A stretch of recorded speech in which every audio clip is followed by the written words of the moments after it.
So Alien is one of the most influential movies of all time, and it's my favorite horror movie. So I thought for Halloween and spooky month in general, I thought I'd review the entire Alien series. So I'll have a new video every week as I review the series, starting from the very first movie, which is personally my favorite movie in the series and my favorite horror movie. In fact, it's not even any exaggeration to say it's one of the most influential movies ever made, considering the fact that the character of Jonesy influenced an entire series of books on writing and screenwriting. This one specifically is for novel writing, and techniques in the way the movie is written and directed is legitimately influencing pretty much every movie you've probably seen since its release. And it's genuinely an incredible movie, one that I think most people should watch, even if you're not into horror or sci-fi, purely because it's so groundbreaking. Now, for those of you who don't know what the basic story of Alien is, it follows the crew of the Nostromo, which is essentially a space trucker vehicle. They're space truckers. They are hauling material for a company. They aren't scientists. They aren't marines or anything. These are average everyday people, which is very unique considering until then, most prominent sci-fi series they had was the Star Wars movie. And so everyone has this idea of what sci-fi is. So things like the Dune novels as well, where it's very intrinsically linked with fantasy and the chosen one trope. So having a sci-fi series with a cast of characters actually who aren't a member of a royal family or the chosen one was very new and unique. And I know today it might not seem the case because we've had movies since then that have done the same. But it's important to view this movie through the lens of someone whose only experience with sci-fi probably would have been the first Star Wars movie. But the crew of Nostromo land on a planet called LV-426 because they get a distress beacon and they discover an alien ship full of these eggs. And one of the crew members happens to get a facehugger attached to him, and then the crew bring him on board. Which I know, it sounds like a very silly thing to do. In fact, they even have Ripley mention quarantine protocols in the movie when it happens. But you have to understand, this is a horror movie, and the characters don't understand they're in a horror movie, so they'll make choices based on emotion like that, which we logically might think is insane or silly. And you gotta remember that these people don't know that they're characters in a horror movie. And so they want to save their friend and they bring him on board. And that's essentially the basic setup for every movie in the franchise. It's very by the books in most cases. Chestburster bursts out of the infected person. Alien then proceeds to kill everyone on the ship. Lone survivor makes it out alive, usually with a cat or something similar. And one of the reasons I fell in love with this movie immediately was Ridley Scott's very visual directing style. So the movie starts off opening very slowly. You get the very gradual title reveal, which is now iconic.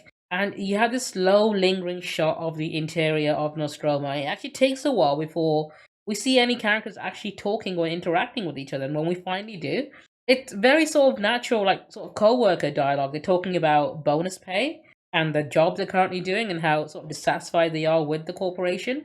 Kind of everyday thing you'd probably hear at your own workplace complaining about the very same thing.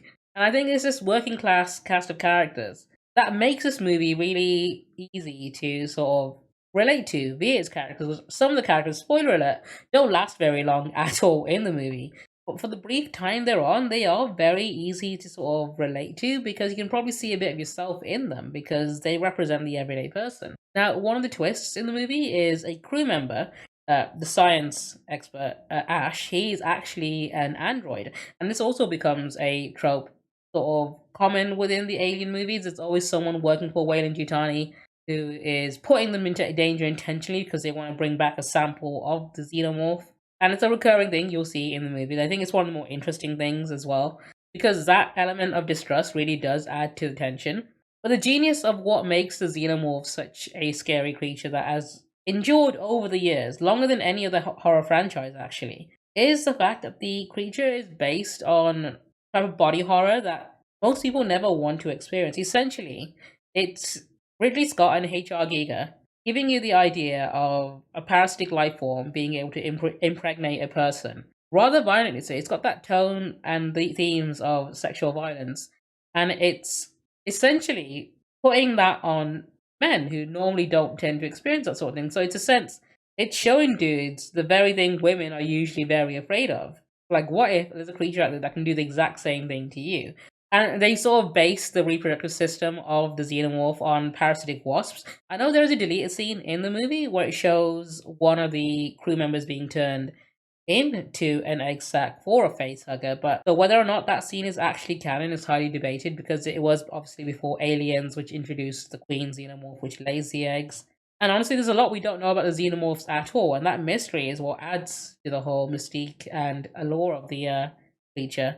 But I think the idea of a creature that doesn't want to kill you or eat you, but wants to impregnate you, is why it's such an enduring horror, because this is from a time when essentially the movie is a haunted house in space. It's a slasher movie. The alien is a slasher, but the unique take is it doesn't want to kill you, and that's what makes it scarier. It wants to impregnate you so you can create more of its kind, essentially, and that is fucking terrifying.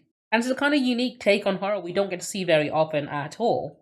And it's that unique aspect combined with the very practical effects the movie uses. It uses no CGI really, mostly miniature figures for the exterior shots of the ship. They have a guy in a suit for the alien, which is actually called Big Chap.